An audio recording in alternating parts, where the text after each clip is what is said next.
Energy Lab, c'est une plateforme qui a été conçue pour réaliser plusieurs types de missions.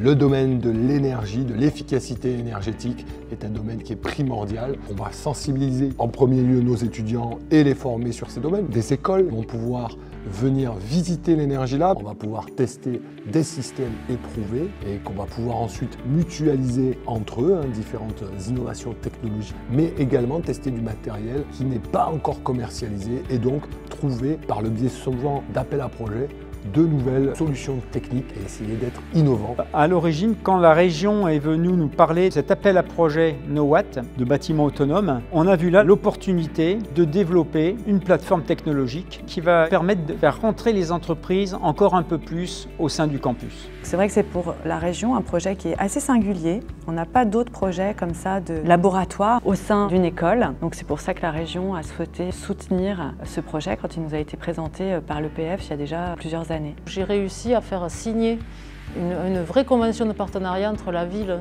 de Montpellier et l'école pour faire avancer encore plus le territoire.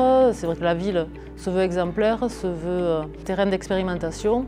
C'était important qu'on puisse financer, aider sur ce démonstrateur, travailler sur ce qui servira de toute façon à la cité à un moment donné. Le pôle a eu le plaisir de labelliser cette plateforme qui était conforme à notre feuille de route, puisqu'on a une feuille de route sur 4 ans, et qui définit des domaines d'action stratégiques sur ces différentes énergies renouvelables, parmi lesquelles le solaire, mais aussi l'hydrogène, les biogaz, etc.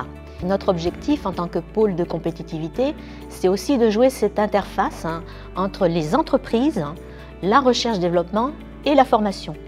On a pu aussi travailler avec les étudiants, notamment de la majeure énergie-environnement, sur la conception de la plateforme. Et après, j'ai plutôt travaillé sur le côté simulation thermique dynamique autour de la plateforme, évaluation des performances, pilotage et gestion des systèmes de production et de stockage. Depuis 10 ans, le campus attendait de s'équiper d'une plateforme et d'avoir justement des moyens d'essai. Là, on va pouvoir avoir des moyens très intéressants pour travailler sur des modèles, sur des stratégies de gestion. Ça va pouvoir créer un dynamisme important au niveau de notre équipe de recherche. Il y a vraiment une réflexion énergétique au sens large, au service de l'entreprise. J'invite les industriels à venir à l'EPF pour voir cette plateforme et ça leur donnera peut-être des idées pour leurs entreprises. Une belle réussite sur un campus dynamique, un outil de travail, un outil de formation, un outil de transmission.